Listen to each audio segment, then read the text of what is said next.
Hello folks, welcome to dubious engineering USB-C charge systems. We don't have enough of them in the camper van, so time to fix that. Let's get in there. The T6 van has a standard sort of 12 volt cigarette lighter, and the first thing I wanted to do was change that out because I've got to be honest, they're not very useful because these little USB things here can be quite noisy.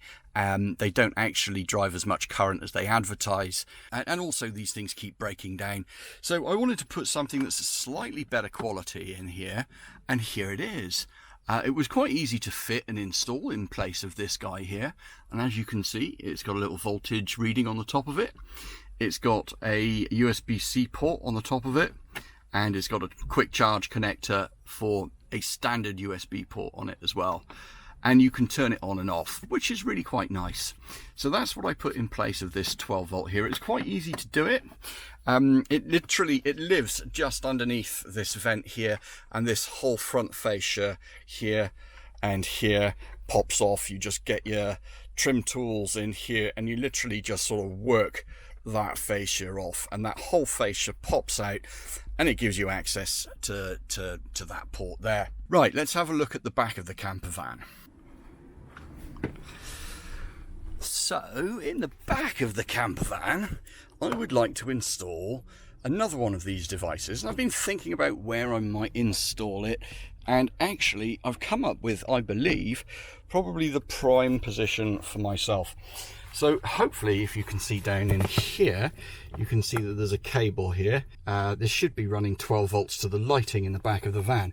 I need to test that because I remember I also ran a solar power cable here which is not being used.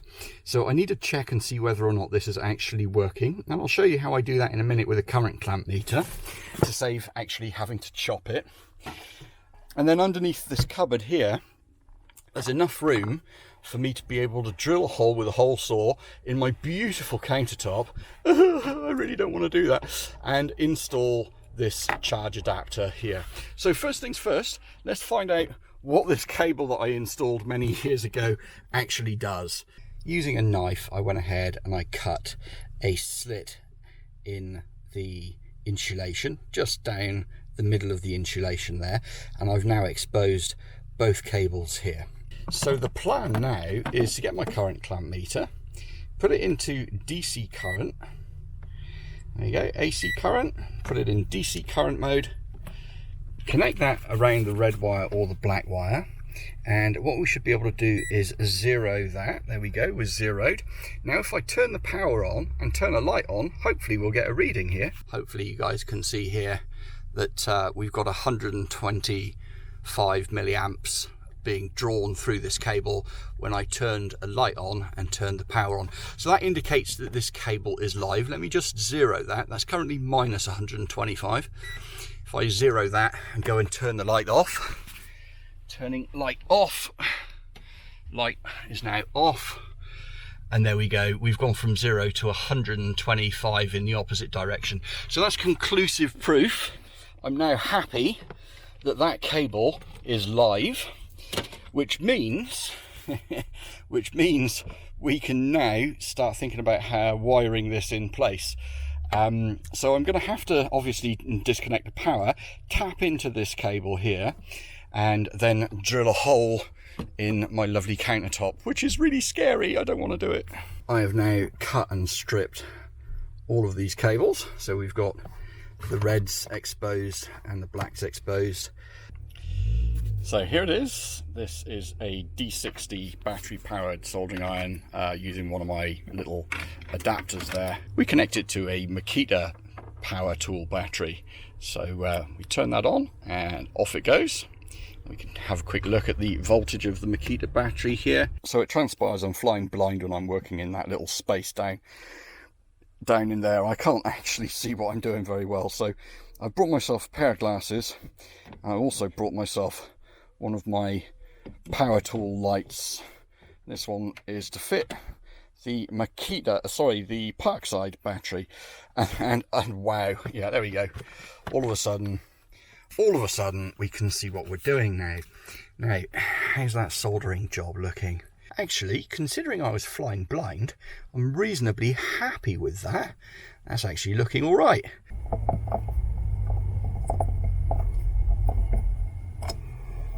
So these are indeed the kind of tools that you really are going to find very useful for doing jobs like this. Battery powered tools.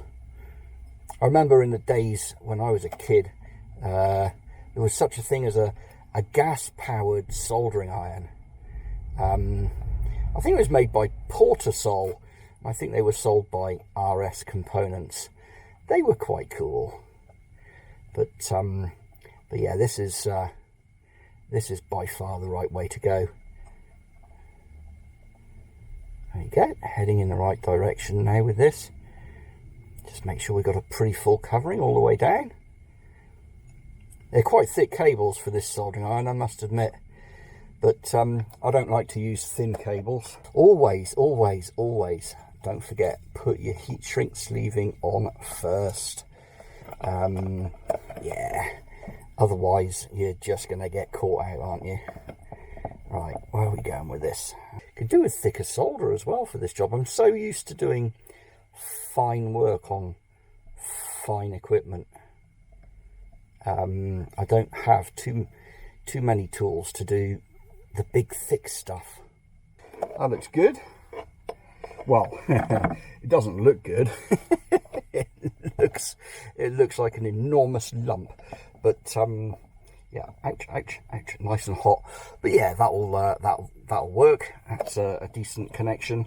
We've got a bit of heat shrink sleeving here. Once that's cooled down, we'll get that heat shrink sleeving rolled over the top of that, and then we'll bind it all up with a nice bit of tape. That should be a good connection. Yeah, that's looking solid, and the top one's looking solid. Let's just get that heat shrink sleeving over. There we go. Great lump of heat shrink sleeving, and yeah, another great lump of heat shrink sleeving. Cool, all looking promising. Now we need to get a lighter in here to shrink the heat shrink sleeving. I don't have a battery powered hot air gun. I don't know if such a thing exists, but I always find a lighter does the trick.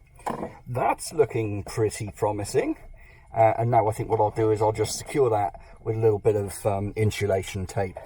Right then folks, let's hit the main switch. Boom, there we go, power's on. Let's go and test this. So yeah, clearly that's working. It's always worth testing these things before drilling holes in stuff that is going to be difficult to repair. So let's go ahead and start looking and thinking carefully about drilling our hole. Oh, and by the way, that was the wiring that ensued. So so this guy can sit down in here, and it's all nicely fused there with a 5 amp fuse. So when you're going to drill a hole like this in your countertop in your van, you want to make sure that there's no structure underneath. And in fact, if you look here, you can see indeed there is structure that could interfere with where your hole's going to be. There's a back plane here, and there's also a cross member. So you need to make sure that when your hand is in there, you can feel all around in that area, and you know you're going to miss those. So we're going to have to put the hole probably about in the middle of here, something along those lines, and that will make sure that it misses all of those struts underneath.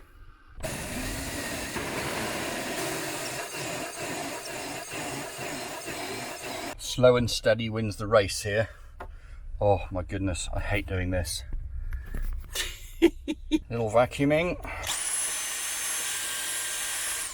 Karen's a friend of ours from America who's a all-time commenter. Hi Karen, if you're watching the video. Yeah, slow and steady wins the race.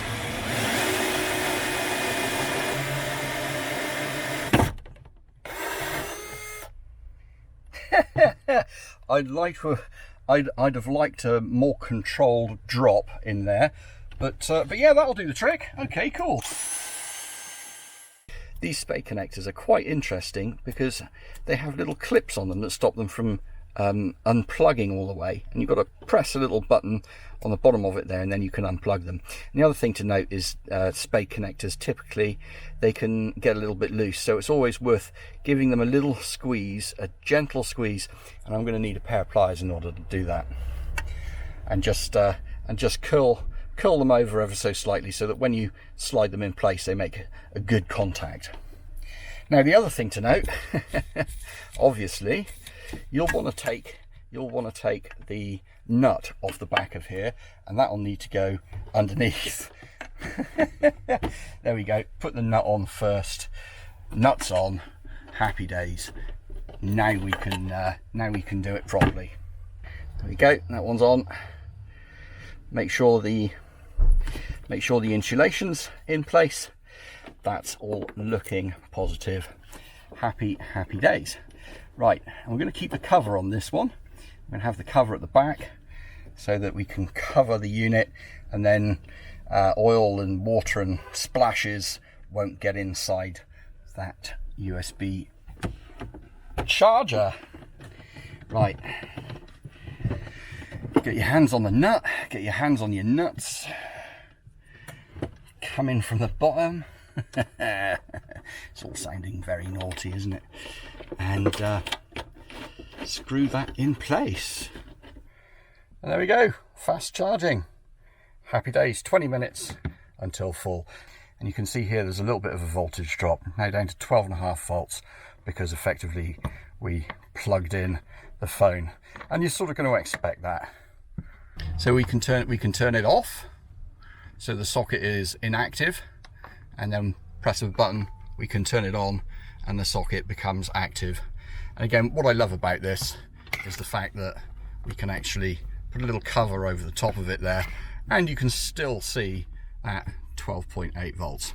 Success. Thanks ever so much for watching. Take care, give us a good old thumbs up, don't forget to subscribe if you haven't already, and we'll catch you in the next video. Cheers and biz, people. Have a wonderful weekend. Bye for now.